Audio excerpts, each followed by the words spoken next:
Welcome to the KuppingerCole Analyst Chat. I'm your host. My name is Matthias Reinwarth. I'm an analyst and advisor with KuppingerCole Analysts. We're back. So the hiatus after EIC is over. So we took a few weeks off for the podcast to allow KuppingerCole to publish all these videos, these really interesting videos that we recorded during EIC. But now we're back. It's early July, and the first topic I want to cover is a topic around the area of cybersecurity, bigger area of cybersecurity. We will cover that in a second. For that, I welcome Alexei Balaganski. He's a lead analyst, I think, at KuppingerCole Analysts. Hi, Alexei. Well, hello, Matthias. Thanks for having me again. Yeah, absolutely looking forward to talk about cybersecurity, not just as an analyst, but also as a KuppingerCole CTO. So I'm planning to look at this topic at least from two different perspectives. Right. And the topic that we are talking about is software supply chain security. So we want to look at how to deal with software that we inherit from somewhere. So if we look at that topic from your angle, can you give us an overview what that topic, that cyber supply chain, or sorry, I start again, software supply chain risk management or software supply chain security actually entails? What is in there?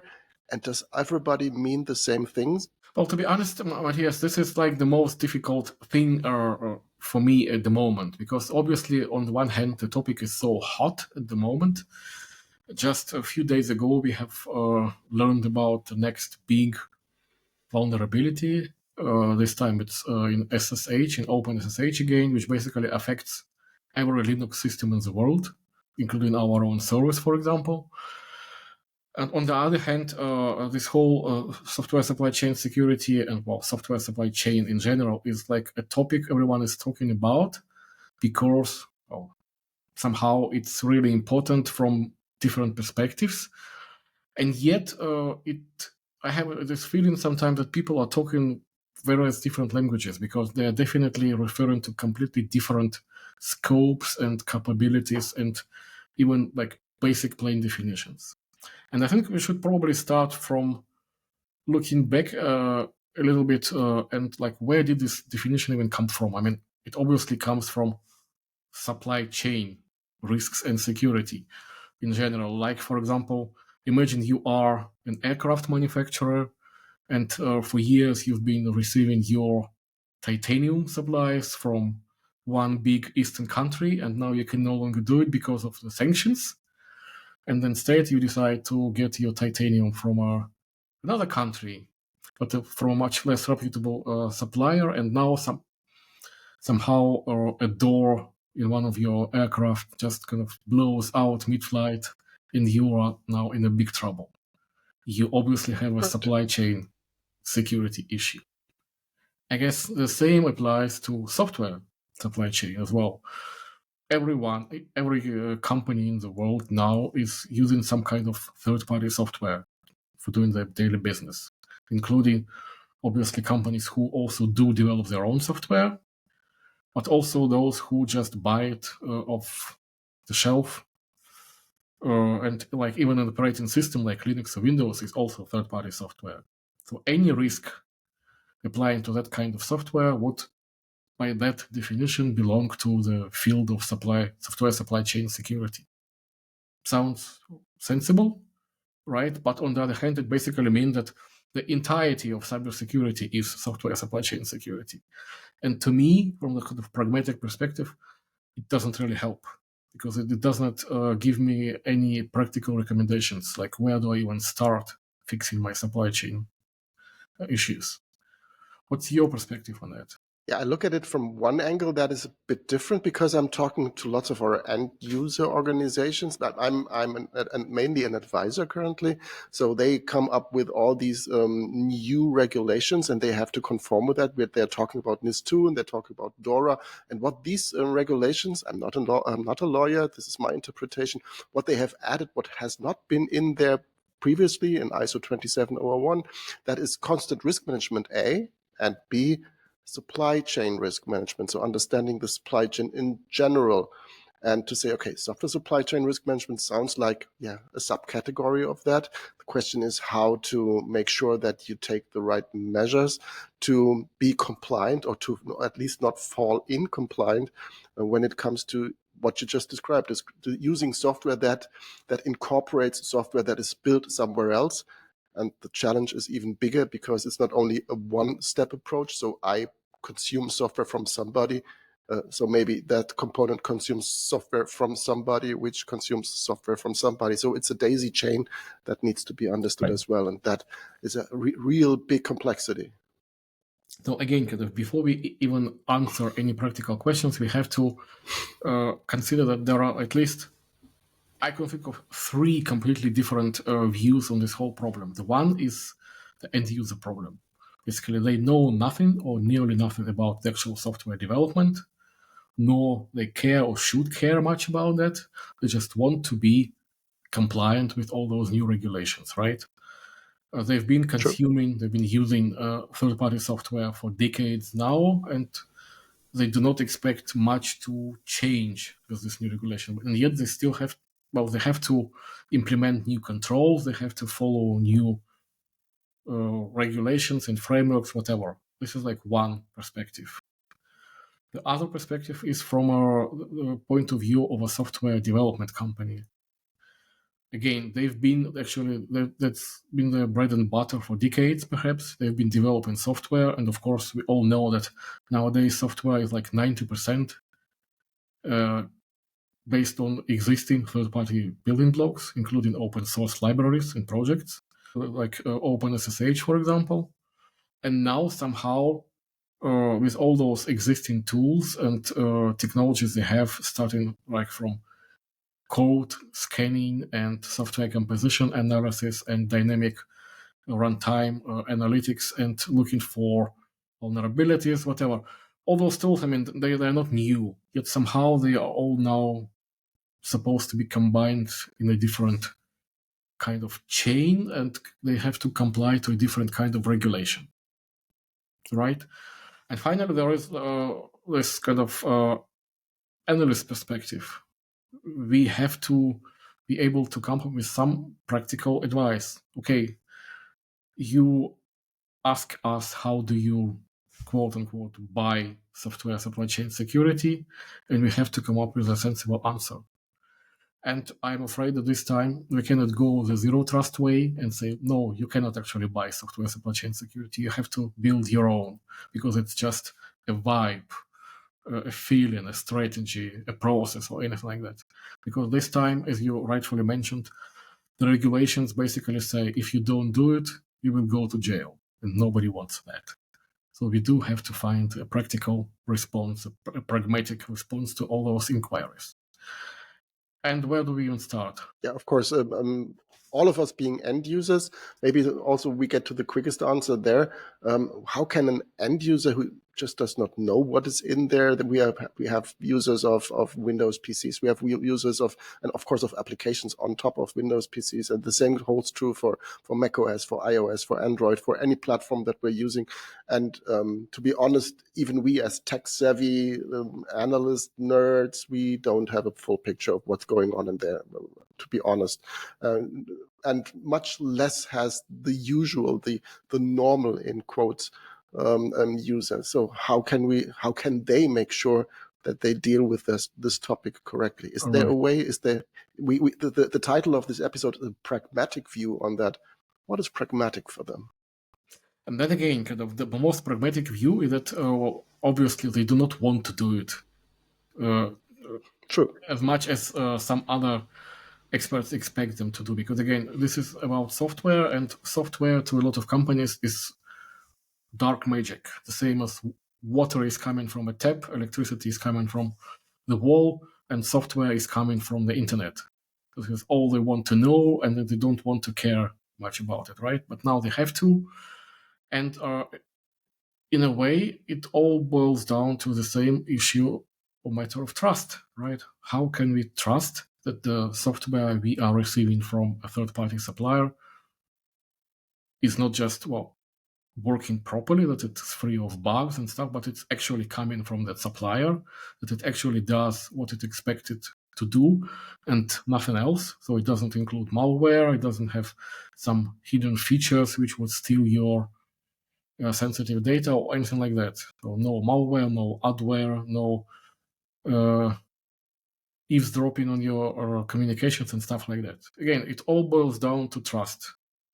Of course, there are industries where this has been already regulated to death in the recent years, from space travel to probably like banking and finance. Like there is tons of tools and regulations in place where you could say, okay, I've analyzed every line of source code, I've analyzed every byte of every binary. I am fairly sure that the software does exactly what it says on the tin. The most companies in other industries, it would never work. Again, they're looking for a more pragmatic solution. One trivial solution would be, again, regulations, legislation. If, for example, you know that if you buy software from a vendor X and the software fails to deliver its functionality, if it's broken, if it's infected, whatever, then it's not your problem, it's the vendor's problem. Now, in that kind of world, of course, all your compliance challenges would be automatically resolved because now they are not your compliance challenges, right? You don't go to jail, the head of Microsoft goes to jail, for example. Unfortunately, we are not there yet. So we have to somehow delegate trust, and we have to have some tangible tools to do that. One of the technologies people are talking about now is, of course, the software bill of materials. Basically, every piece of software, every application you get from somewhere else comes with a list of ingredients, like the label on your groceries, for example. And again, kind of in the food industry, it took decades to introduce the proper level of regulation, the combination of the supplier's responsibility. So if you are buying a jar of Nutella, you can be pretty sure that it doesn't have arsenic or whatever inside, and that it should not include some industrial colorings and whatever else is prohibited in the EU, for example, right? So it's partially still regulation, but it's also some means to ensure that you know what's included in that piece of software. But again, if it just comes with a label, if it's like a PDF file or a JSON document or anything else, how do you apply this at scale? How do you verify those bills of material? Does it mean that those have somehow to be incorporated into your existing security stacks, for example, well, as an additional feed of threat intelligence? Because we already know, for example, that for all the domains we are visiting from our offices, we can know whether a domain has like a strong and good reputation or a suspicious one, and we can block the suspicious ones. Can we apply the same approach to software bills of material? For example, saying in our company, anything below threshold X is not allowed. If anyone tries to install a program which comes with an untrusted open source library, it just won't run. Wouldn't it be great? Is it pragmatic enough? What kind of consequences it would provide? For example, in an industry where the safety of your manufacturing process depends on that kind of stability. So many questions. And again, this is just one pretty small step towards this whole software supply chain security journey, if you will. And there are so many more to make. It reminds me a lot of the steps and the efforts that many organizations have undergone when they first and then later consecutively and again deployed cloud services, because they of course require their cloud service provider to do things right. And of course we expect them to do things right, and they say they do things right, and they have a document, a certificate, an SOC certificate that says yes, they're doing it right. And that piece of paper that says yes, they're doing that right, issued by a trusted third party, that is in the end the the allowance, the permission to use that cloud service from a regulatory point of view, from a commercial point of view, to say, okay, yeah, sounds good, and they have proven that to somebody, and that somebody has actually certified that to me. So what you said just right now sounds very much like that. Am I You right? are absolutely right. Again, we have basically already figured it out years ago, like at least almost. The same principles should apply here as well.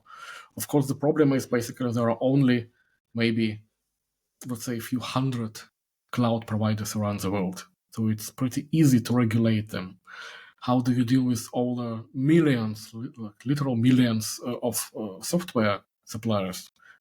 Because again, yes, with the cloud, first of all, you have a contract which very strictly stipulates what are your responsibilities within this relationship and what are the responsibilities of the service provider.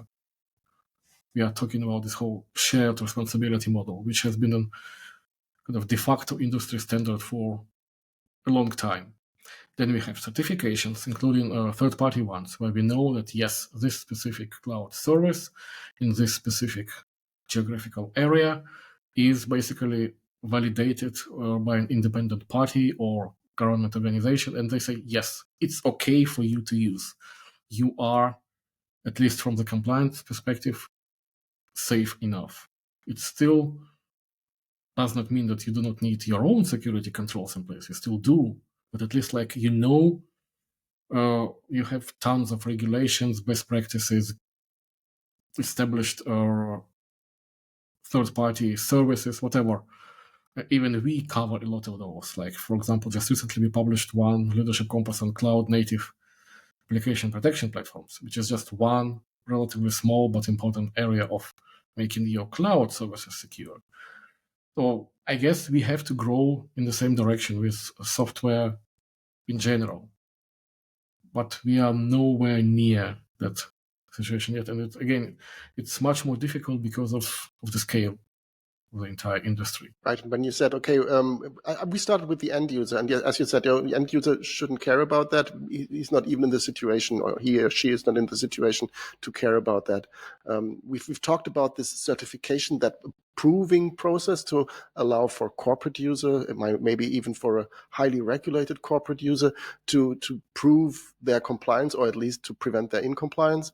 So the elephant in the room then is, of course, the software vendor. How can we support them as analysts to make things right? How can they be educated to make things right? And which measures are there? And I think that would be an area which analysts can cover, starting with this software bill of materials. But I think there are upcoming categories, markets of software which aim at supporting these. I think it's difficult to cover that in that episode because we're running out of time anyway. But this is really an interesting and a changing topic. And I think to prevent something like that, what happened just a few days ago, there should be a mechanism that really captures this, because the effect, the impact of such a vulnerability is just immense. And I should find it when I provide software to third parties. Again, for the software development industry as a whole, the problem has been more or less, if not solved, but at least figured out sufficiently years ago. We all know that every software product has its life cycle, from the design to programming, testing, deployment, distribution, runtime cycle, support, patching, whatever, and finally retirement, upgrade. I mean, this life cycle, we have figured it out years ago, and there are specific tools and solutions for every step of the process. The only problem really is that all happens within this closed ecosystem of every vendor. They are responsible for maintaining this life cycle within their own environment. There is no collaboration. There is no crowd wisdom. There is no, regulation that would stipulate reaching out and talking to suppliers of your suppliers and so on, because this is a huge worldwide ecosystem. So for every piece of software, whether it's open source or proprietary or legacy or whatever, there has to be some kind of a continuous lineage established. So yes, We can, for example, go and ask Microsoft to show their source code, but that's not enough. We have to be able to trace that lineage all the way to some tiny, obscure legacy piece of code which survives since the days of whatever Microsoft Basic from the 70s or 80s, or maybe it's a third-party open source tool which has been abandoned 20 years ago, and there is like no patches available for, but somehow everyone has forgotten about it.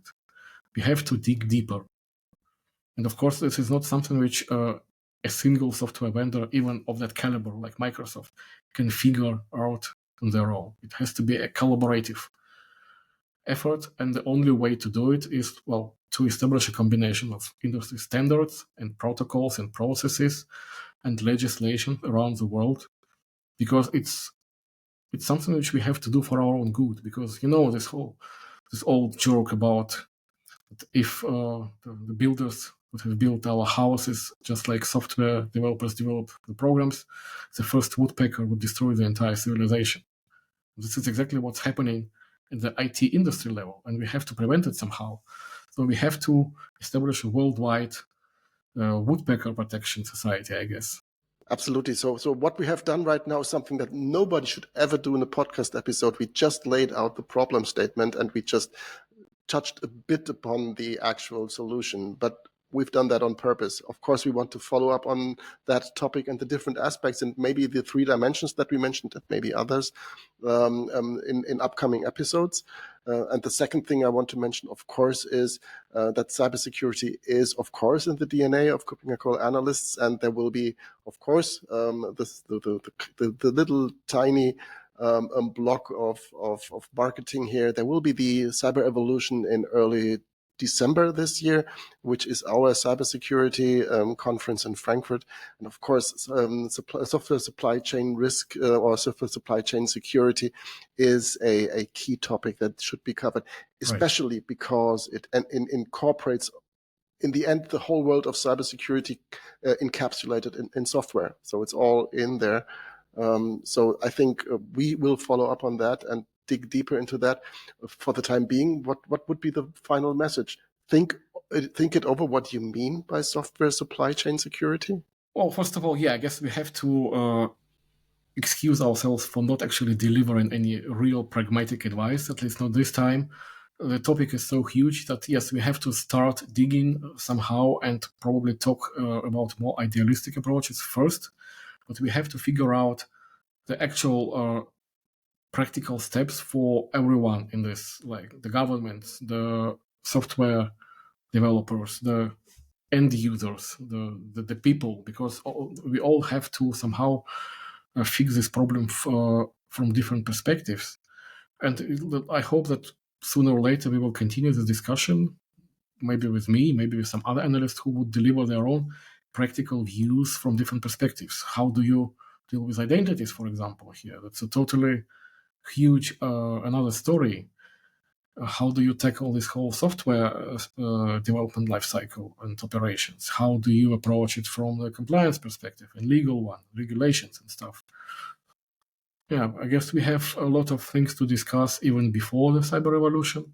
And of course, if you decide to attend or at least watch it remotely, there will be real experts with real pragmatic responses there in Frankfurt. So looking forward to that as well. Absolutely. And call for speakers is open. If you are the expert, please join us there. Reach out to us and let us know. So I'm quite sure, Alexei, that we will meet again very soon. So I'm really looking forward to having you again, covering this topic, covering other topics, but this is a big one anyway, meeting you in Frankfurt later this year.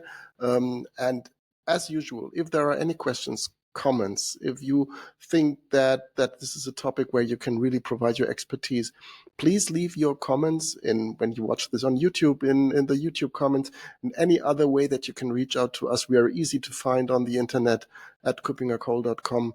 And let us know what your thoughts are, where you want to continue that discussion. We're really interested in knowing your position on that. This is not a one-way communication. We are really interested in what your thoughts are. for the time being, thanks again, Alexei, for being my guest today, and looking forward to having you soon in another episode. See you. Thank you, Bye. and goodbye.